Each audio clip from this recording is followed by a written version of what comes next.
At my baby shower, Mom gifted my sister a fully funded $32,000 Europe honeymoon because her love story truly matters more. Then she turned to me. Don't forget your mortgage is due Friday, $3,200. I smiled, packed the diaper presents in silence, and left that very night. 4 months later, 41 unanswered calls. One marked Mom, urgent. My baby shower was supposed to be about me, about my first child, but it exploded into a shocking, public betrayal that left me absolutely numb. Can you imagine your own mother, standing before all our loved ones, announcing a lavish $32,000 European honeymoon for your sister, then, without even a pause, turning to you and demanding you pay her mortgage? That night, something inside me shattered, and I knew I had to make a choice. Hey everyone, Maya here. I'm 30, and up until recently, I was the one who had it all together. The responsible daughter. My days were a blur of nonprofit budgets, grants, invoices, spreadsheets that made my eyes buzz. My home. A 2-bedroom condo with a dishwasher that sounds like a freight train and a plant I constantly forget to water. I was 8 months pregnant, already washing tiny onesies, folding them into perfect stacks, desperately hoping I could charm the future into being kind. Then there's Bella, my sister. She's 26, and honestly, she's always been the golden child in our family. Beautiful in a way that just works, like a coupon. People always offered her discounts on mistakes. She teaches yoga for the vibe, posts green juice videos. When Bella laughed, rooms leaned toward her, drawn in. When I laughed, someone usually said, "Oh, Maya, I didn't even see you there." Our mom raised us mostly alone after Dad left. She's a force of nature. She could turn a Tuesday into a holiday and a simple question into a full-blown guilt trip. Her favorite sentence? Family is everything. Her second favorite, we'll figure it out. Translation? Maya will figure it out. So my baby shower was at Mom's house. Balloons, a cute onesie decorating station, a cake with tiny gold feet. All the people I loved were there, and the gifts felt like a soft, sweet avalanche. Then Mom grabbed the microphone. She loves a microphone. Her eyes were shining. "I have a surprise," she beamed. Everyone oohed. Bella put her hand over her heart, looking like she'd been practicing sincerity in a mirror. Mom pulled out a glossy folder. "For Bella and Lucas." She announced it, a fully paid European honeymoon. $32,000. Rome, Paris, Santorini. Because, as she put it, her love story matters more right now. The room erupted in clapping and whistles. Bella shrieked, then hugged Mom like they were in a movie, all dramatic and perfect. I just stood there, holding a diaper cake. My neck felt like a loose hinge, nodding slowly, automatically. I felt my baby kick inside me, a soft, questioning flutter amidst the chaos. I carefully put the diaper cake down, terrified I'd drop it. Then, Mom turned to me. Her voice, suddenly, snapped into practical, almost cold. "Don't forget the mortgage is due Friday. $3,200. The room blurred. For a second, just a second, the word mortgage floated in my vision like a fishing bobber. She meant her mortgage. The one I'd been helping with for 3 years. The one that had my temporary auto-pay attached because, you know, late fees are cruel. Bella grinned at me over Mom's shoulder. "We'll send you pics from Paris," she chirped, like it was a kindness. Aunt Lena chuckled. "Older sisters are so reliable. You'll be fine." I just smiled. A tight, brittle smile. I spent the rest of the shower packing diaper gifts in silence. I hugged people who smelled of perfume and champagne. I rubbed my belly, whispered, "Thank you." I took photos. And then, I found myself in the kitchen, washing 2 baking sheets. My hands just needed to do something that made sense, something concrete. At 9 p.m., I loaded my trunk. At 10 p.m., I texted Mom. "Home safe." She sent a heart and a calendar emoji. At midnight, I was in bed, staring at the ceiling fan, feeling like it was counting down with me. And at 1 a.m., I got up. I opened my laptop. I stared at the bank app. That night, I left. Not physically, not yet. But something fundamental in me shifted. 4 months later, my phone would have 41 missed calls, one labeled Mom, urgent. But this story, this moment, it didn't start with a baby shower. It started with allowances and what counted as help. When I was 12, I desperately wanted a used bike. Mom said, "You pay half, you'll take care of it." So I babysat and rolled coins until my fingers were sore. When Bella wanted a phone at 12, Mom said, "Girls need to stay safe," and put it on a plan that somehow used my card for setup, and I never saw that card again. At 16, I worked weekends at a bakery. Flour in my hair, burns on my wrist from hot trays.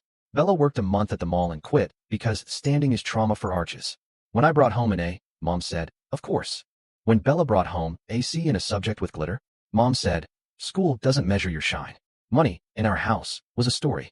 And the moral was always this. If Bella needed it, there was a way. If I needed it, there was a lesson. After Dad left, late fees became part of our family soundtrack. Red envelopes, gentle voices on the phone, turning sharp. At 19, I took over those calls because I'd learned how to breathe through hold music and say, "Can we waive the penalty this once?" I got good at the word hardship. I signed mom up for auto pay on my card, just until we get ahead. At 24, I got my nonprofit job and a raise that felt like a sprint. I made a budget with categories like emergency and future. Mom just raised an eyebrow at emergency. The roof leak? Emergency. The car with the check engine light? Emergency. Bella's lash certification fee? Also an emergency because it's an investment. We'd laugh. I'd pay. I told myself. This is love with receipts. Mom's mortgage was the big one. The loan reset. The rate went up. The payment jumped. Just for a few months, she said. I'll pay you back when Bella's wedding is settled. I set the auto pay, telling myself it was temporary, like a diet. But temporary for mom meant for a week. $3,200 gone on the first Friday of the month. Mom would send heart emojis. Bella would send, "You're an angel." I screenshotted nothing. I deleted my kindness ledger in my notes app because it just made me feel like I was counting swallows. It wasn't just money. It was time. DMV lines, dentist copays, sitting in waiting rooms for Bella's emergency hair appointment because the colorist only takes cash. Carrying chairs at family parties because you have strong arms. Honey, when I tried to say no, Mom's eyes would get watery, like a faucet with a trick handle. "You think I'm a bad mother?" she'd sigh. And I'd pay something to make it stop. 3 years ago, I bought my 2-bedroom condo. I cried at closing because that key felt like a permission slip to finally breathe. The very next month, Mom asked if Bella could use my second bedroom temporarily while she and Lucas stabilized. 2 weeks turned into 6 months. It's just until after the engagement party, Mom insisted. "Don't be difficult." I'd raise the thermostat to the number I paid for and find it one click lower. I'd label my food and watch it evaporate. Bella even posted a story from my balcony. "City views, baby." No tag for my name, of course. When Bella got engaged, Mom treated it like a national holiday. We had a binder with tabs. We had meetings with charcuterie. Sentences like, "We can't be cheap. It's only once. This is a family production." Family production always meant, "Maya, get your card." I tried to set a boundary. It felt like a fence built out of straws. "My gift is $2,500, I said. "That's what I can do." Mom blinked at me like I'd just said a rude word. "Darling, that doesn't even cover photography." Bella laughed. "Maya," she said, like she was calming a child, "think bigger." I tried again, $2,500.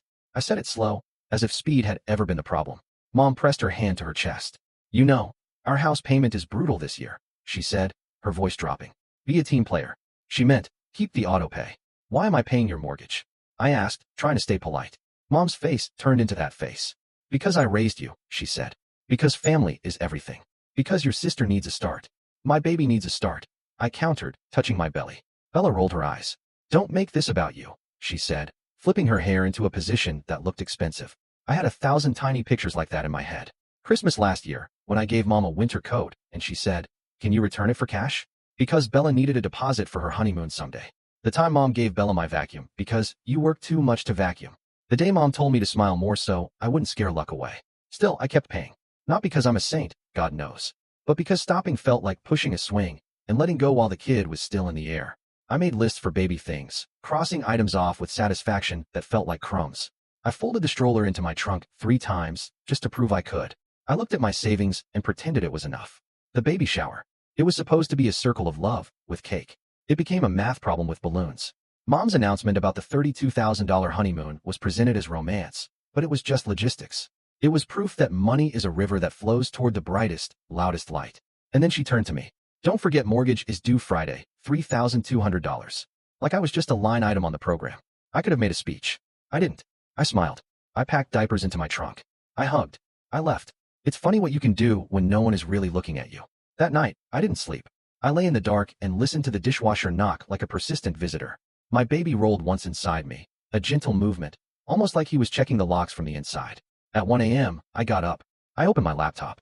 3 tabs lined up, glowing in the dark. Bank. Email. A document titled 90 Days. Tab 1. Bank. The auto pay for Mom's mortgage, the one that left my account on the first Friday of every month. Canceled, just like that. I removed my card from Mom's water bill, gas, internet. All those temporary things. Temporary has a way of setting up furniture and getting comfortable. Tab 2. Email. I drafted an email to Mom. Subject, boundaries plus plan. I CC'd myself. The body, I love you. I'm becoming a mother in a month. Effective immediately, I'm no longer paying your mortgage or any bills. If you need help budgeting, I can meet twice a month for 1 hour, Thursdays at 6 p.m. For the next 90 days, contact by email only. Emergencies, hospital, police. I'll answer. I will not discuss Bella's honeymoon. Then, a direct hit. My baby registry is attached. Love M. Then, an email to Bella. Subject, honeymoon plus money. Body, My gift remains $2,500. Please direct any additional requests to vendors, not me. Do not use my address, name, or accounts for your wedding or travel. If you need help building a budget, I'll meet twice a month by video for 1 hour. Email only. I also wrote to my HR department about switching my direct deposit to a new account I'd opened online that night at a different bank. I wrote to my building manager to reserve the loading dock for a future date, just in case. I didn't know if I was moving, but I wanted the option. And finally, I wrote a note to myself. You're allowed to do this. Tab 3. The document. What I will no longer do / what I am willing to do. No more autopays for other adults. No co-signing. No last-minute emergency transfers. No group chats about money. I would do 2 dinners a month. Budgets, if asked respectfully. Emergency rides. I printed it. Paper feels real, you know? Next, I called the property manager. I'd actually bookmarked her number months ago, the night after Mom had called me selfish for asking Bella to buy her own shampoo. I left a voicemail at 1:24 a.m., which felt wrong and also perfectly, utterly correct. Hi, I said, voice shaking a little. I own a condo with a spare room I'm taking back. I need a lease drawn up for any future occupant. I need scripts for boundaries. Please, call me at 9 a.m. Then I sat on the floor and sorted the baby gifts from the shower. Not because I needed to, but because folding tiny socks felt like a religion, and I needed a prayer. I made a pile for returns I'd never get to. A pile for the hospital bag. A pile for later. At 2:07 a.m., a text from Bella. Can you Venmo me $600? We owe the deposit on the photographer tomorrow. And Mom is tapped. I'll pay you back Friday. Friday, the mortgage day. The day she'd reminded me of in front of everyone. I put my phone face down on the bed and let the glow die. At 2:44 a.m., a text from Mom. I hope you didn't take that honeymoon moment the wrong way. We want you to have magic, too. Did you see the diaper cake? Also Mortgage Friday. Winking face, a winky face. I pictured her asleep afterward, proud of her manipulation. At 3 o'clock a.m., my finger hovered over send for both emails. Then I pushed, like a small door opening to a whole new room. At 7:30 a.m., Mom replied, This is cruel. We are family. You're letting your hormones make you mean. Call me. Bella replied, Haha, boundaries. You're obsessed with rules. Give it a day, we'll talk. I typed, This isn't about revenge. This is about closure. I didn't send it. Not yet. I held it in my mouth for later. At 9:02 a.m., the property manager called. Her name was Irene. She had a voice you trusted because it wasn't trying to sell you anything. Breathe, she said after I gave her a breathless summary. We'll clean the paper first. Does your mom live with you? No. I said, She lives in her own place. Good, Irene said. We'll remove your card from anything not yours. We'll set up a P.O. box for any mail confusion. We'll draft a notice to your sister about the spare room if needed. Next time she asks for emergency money, the answer is, I've budgeted for my baby. I cried. I didn't expect to. She just waited, like she had 1,000 clients who did that. At noon, I symbolically dropped off Mom's house key at my own mental door and closed it. It felt physical. I took a walk. I ate something green. I wrote a list. Earth plan. Car seat. No to mortgage. Yes to lunch with myself. It looked silly, but it helped. That night, I finally slept. The dishwasher finally sounded like a machine again, instead of a question. The next morning, I woke up to 3 voicemails. 5 paragraphs from Mom, 8 from Bella, 2 from Aunt Lena, and an email from a florist I hadn't hired, thanking me for a deposit. I replied to the florist, that charge was unauthorized. Please reverse. I forwarded the email to my new bank's fraud department. I sent Bella a 1-sentence email. Do not use my name or card with vendors. She replied, It's just a hold. Relax. You're being a lot. I sent her the fraud claim number and typed, email only. By Friday, my bank account was still mine. No $3,200 had left it. No reminder text got answered. No calendar emoji told me what to be. Friday night, I packed a small bag and stayed with my friend Kay for the weekend because I desperately needed to hear a different dishwasher sound. On Sunday, I returned home to a sticky note on my door. We stopped by. Call us. In Mom's handwriting, which can make any note feel like a fine. I didn't call. 3 weeks later, I had a baby. Dark hair, a healthy scream. I named him Isaiah. He fit into the crook of my arm like a sentence that had been waiting to be said. I turned my phone face down for the first 3 days of his life. I learned his smell. I learned the way my body could hold pain and love at the same time, without breaking. Then, 4 months after the baby shower, he was sleeping on my chest, and my phone lit up like a bad Christmas tree. 41 missed calls. 1 labeled Mom, urgent. I took a breath. I opened my email. The subject lines told the story before the words did. Mom, call me now. Mom, this is an emergency. Bella, seriously, Maya. Aunt Lena, this is going too far. And then, an unknown number. Notice to pay or quit. Mortgage servicer. I opened Mom's first. They're saying the house is late, she wrote. We got a scary letter. I thought you set the auto pay. Why would you put us at risk like this? Call me. I opened Bella's. Did you cancel the florist hold? She's trying to say the card bounced. Also, Mom is having a panic attack. You're a mom now. Be compassionate. I held Isaiah close, and I felt my chest turn into a map of heat. This was the urgent. The river had changed direction. I was no longer a bank. I was a dam. I answered with an email I'd written in drafts for 3 months. Subject, next steps plus options. Mom, I removed my card from your bills on date and reminded you by email. I am not paying your mortgage. You need to contact your servicer to set up a plan. If you want help building a budget, I can meet Thursday at 6 p.m. for 1 hour. If you would like temporary assistance, I can offer a one-time gift of $500. I will not be an ongoing source of payments. For the next 90 days, please use email. Emergencies, medical, police. I'll answer. Love, M. I expected the storm. It arrived. Mom replied in 5 minutes. I'm your mother. How dare you let us get to this? We housed you. We fed you. You're cruel. What will people say? Aunt Lena chimed in. Unbelievable. After all Bella did for your shower. Bella sent a single line. If the house goes, that's on you. I wrote back to Bella. If the house goes, that's on the adults who signed the loan. I deleted it and typed something softer. I hope it doesn't come to that. If you want to help Mom, this is a good time. Mom called again. I let it ring. She texted, call me. Like it was a spell. At noon, Mom's mortgage servicer called me because I had been the contact person. The woman on the phone had a headset voice that sounded like math. We're calling regarding address. The payment is 30 days late. Would you like to make a payment today? I felt heat in my face. Please remove my number from this account, I said, as calm as a polite fire. I am not an owner or payer. She asked for confirmation. I gave it. We'll note the file, she said. I emailed Mom. I removed my number from your loan file. It is your responsibility to call them. An hour later, the urgent call logged in again. I stared at the screen and pictured the little machine inside the phone that made the noise and decided I didn't know at my blood pressure. I pressed decline. Irene, the property manager, sent me a script for Mom. Call the servicer. Ask for a repayment plan. Ask about deferral. Ask about hardship. It's not glamorous, but it's doable. I copied it, pasted it, sent it to Mom. At 3 p.m., Bella posted a story with a black screen and white text. Some people forget who was there for them. The group chat buzzed with hearts. I muted it for a year. Isaiah slept. I washed bottles. I watched the clock hit 5 p.m. and felt nothing withdraw from my account, which felt like a new holiday nobody else celebrates.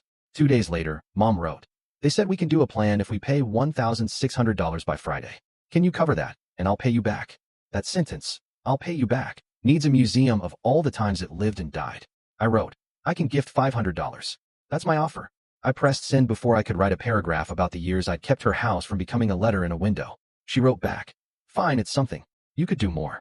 I sent the $500 and changed nothing about my rules. The next week, another wave, the power bill, the water, the internet. Each arrived like a little soldier from a war I was no longer fighting. I replied with links to payment plans, not money. Bella wrote, you really changed.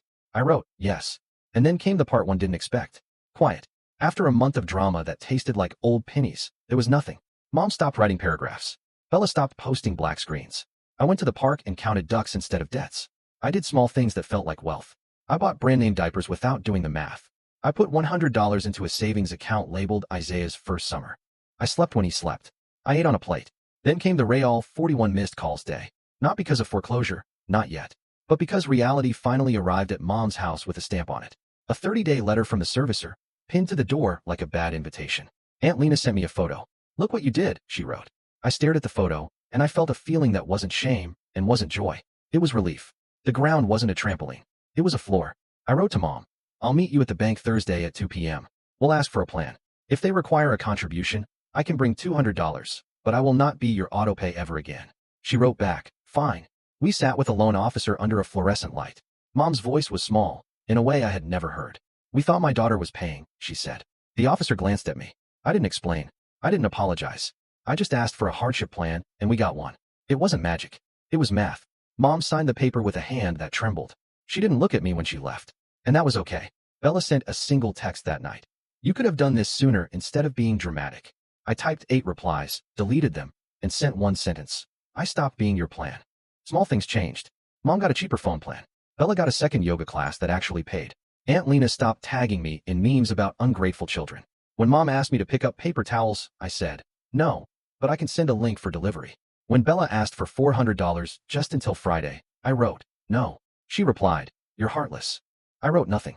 I took my baby to the doctor and paid the copay with my card and didn't dip into my emergency fund for it.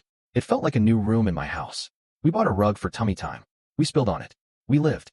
4 months after the shower, when Mom's urgent calls started and then ended, I learned that boundaries are not dramatic. They're boring and strong. They make people adjust because they don't move. I printed one more piece of paper. What I can do / what I won't. I taped it inside my kitchen cabinet, where I keep the salt. 2 weeks later, Mom emailed. Dinner Thursday. 3 words. No sermon. I wrote back, yes. 6 to 7. Roses. Roses is a diner that serves meatloaf with confidence and calls everyone sweetie. I got there early and sat in a booth that had seen fights it did not care about. Mom arrived in a sweater I'd bought her last winter. She looked smaller, like she'd misplaced some performance and didn't miss it. We ordered coffee. We talked about Isaiah's cheeks and the fact that he laughs at ceiling fans. We talked about a neighbor's dog that escapes. We didn't talk about the $32,000 honeymoon or the $3,200 mortgage. We sat like two people who remembered they were just people. After the pie, Mom took a breath. The kind you take before you say a thing you really don't like saying. I pushed you too hard, she said. I thought we were doing family. I was doing something else. She looked at her hands. I'm sorry. I didn't make it cinematic. I didn't stand and bless her. I just said, thank you. I meant it. I still wish you'd told me in a softer way, she added. Because honesty, in our house, always came with a little garnish. At the baby shower, I smiled. I told her.